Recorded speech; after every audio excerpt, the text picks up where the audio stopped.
Livro de Ester, capítulos 7 e 8. O rei e Amã foram ao banquete da rainha Ester. Mais uma vez, enquanto bebiam vinho, o rei perguntou a Ester: Diga-me o que deseja, rainha Ester. Qual é seu pedido? Eu atenderei, mesmo que peça metade do reino. A rainha Ester respondeu: Se conto com o favor do rei e se lhe parecer bem atender meu pedido, poupe minha vida e a vida do meu povo.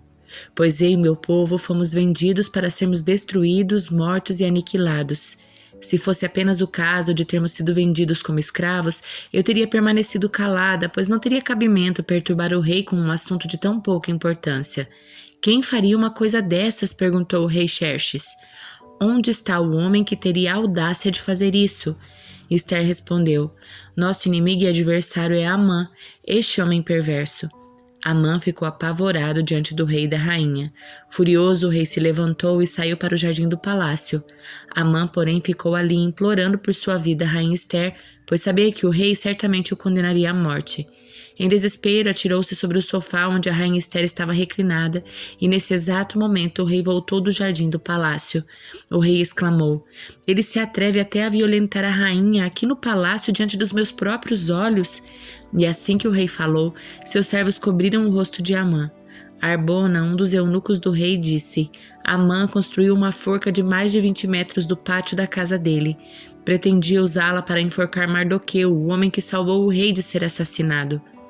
Usem-na para enforcar Amã, ordenou o rei.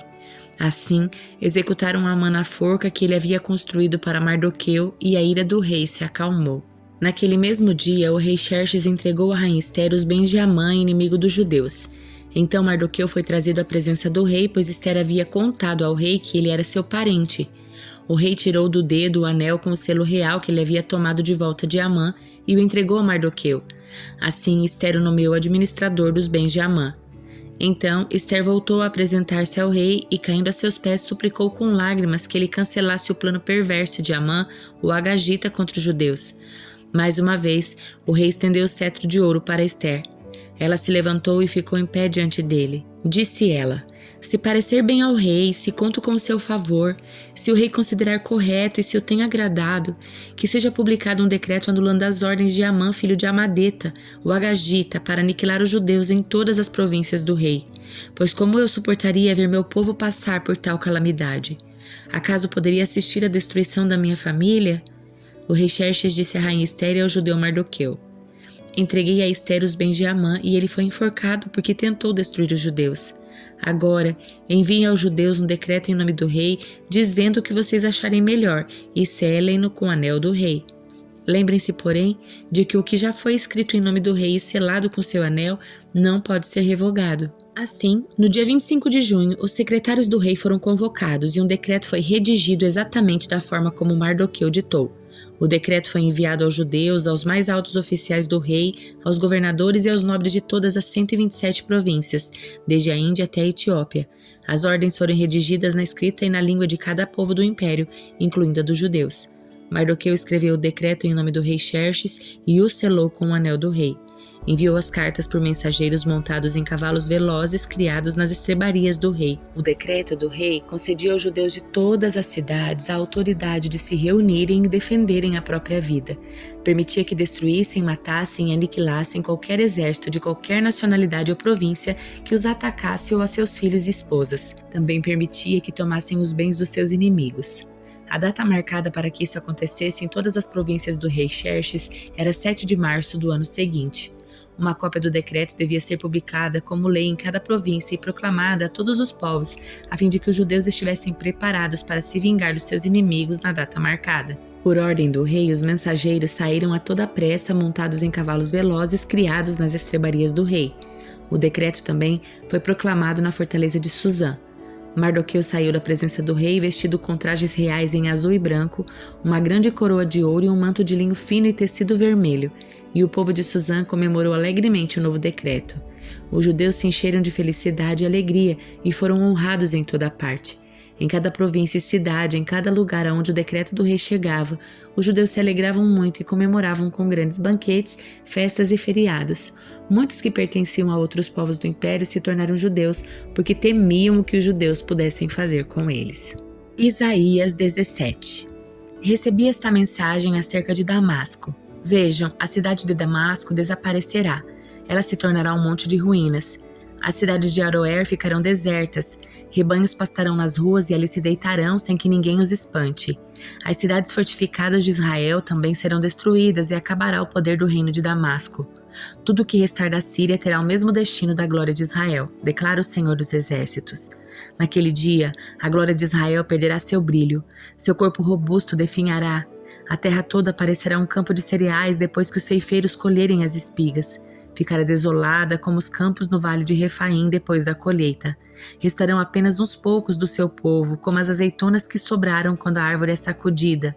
Apenas 2 ou 3 restam nos galhos mais altos, 4 ou 5 aqui e ali em seus ramos, declara o Senhor, o Deus de Israel. Naquele dia, enfim, as pessoas olharão para o seu Criador e voltarão os olhos para o Santo de Israel. Não buscarão mais a ajuda dos seus ídolos, nem adorarão aquilo que suas próprias mãos fizeram. Já não se curvarão para os seus postes de Aserá, nem adorarão nos santuários idólatras que construíram. Suas maiores cidades ficarão como um bosque desabitado, como a terra que os heveus e os amorreus abandonaram quando os israelitas vieram para cá tanto tempo atrás. Tudo ficará desolado, pois você se afastou do Deus que o salva, se esqueceu da rocha que o protege. Por isso, pode até plantar as melhores videiras e importar as mudas mais caras. Pode ser que elas brotem no dia em que se puser a terra, pode ser que floresçam na manhã em que as plantar, mas você jamais colherá delas uma uva sequer. Sua colheita será apenas tristeza e dor contínua. Ouça, as tropas de muitas nações rugem como ruge o mar. Escute o estrondo dos exércitos que avançam como ondas estrondosas. Embora rujam como arrebentação na praia, Deus os calará e eles fugirão, como palha dispersada pelo vento, como folhas num redemoinho antes da tempestade.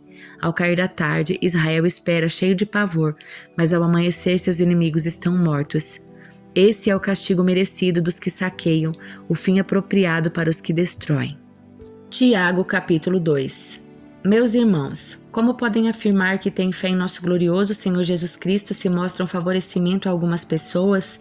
Se, por exemplo, alguém chegar a uma de suas reuniões vestido com roupas elegantes e usando joias caras, e também entrar um pobre com roupas sujas, e vocês derem atenção ao que está bem vestido, dizendo-lhe, sente-se aqui nesse lugar especial, mas disserem ao pobre, fique em pé ali ou sente-se aqui no chão, essa discriminação não mostrará que agem como juízes guiados por motivos perversos? Ouçam, meus amados irmãos, não foi Deus quem escolheu os pobres deste mundo para serem ricos na fé? Não são eles os herdeiros do reino prometido àqueles que o amam? Mas vocês desprezam os pobres. Não são os ricos que oprimem vocês e os arrastam aos tribunais? Não são eles que difamam aquele cujo nome honroso vocês carregam?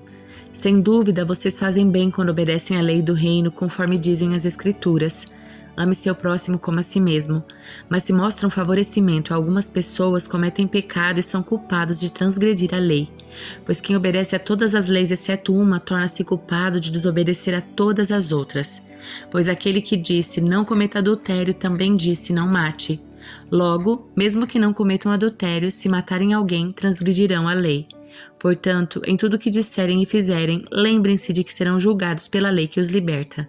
Não haverá misericórdia para quem não tiver demonstrado misericórdia, mas se forem misericordiosos, haverá misericórdia quando forem julgados.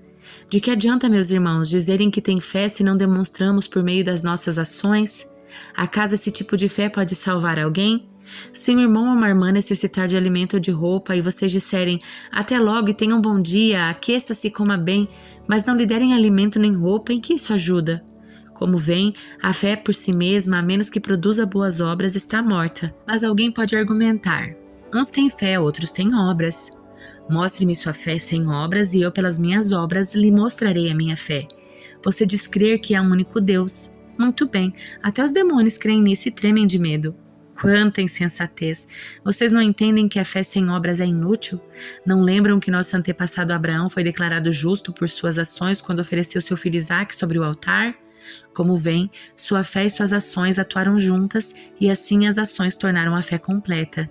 E aconteceu exatamente como as Escrituras dizem. Abraão creu em Deus e assim foi considerado justo. Ele foi chamado amigo de Deus. Vejam que somos declarados justos pelo que fazemos e não apenas pela fé. Raabe, a prostituta, é outro exemplo. Ela foi declarada justa por causa de suas ações quando escondeu os mensageiros e os fez sair em segurança por um caminho diferente.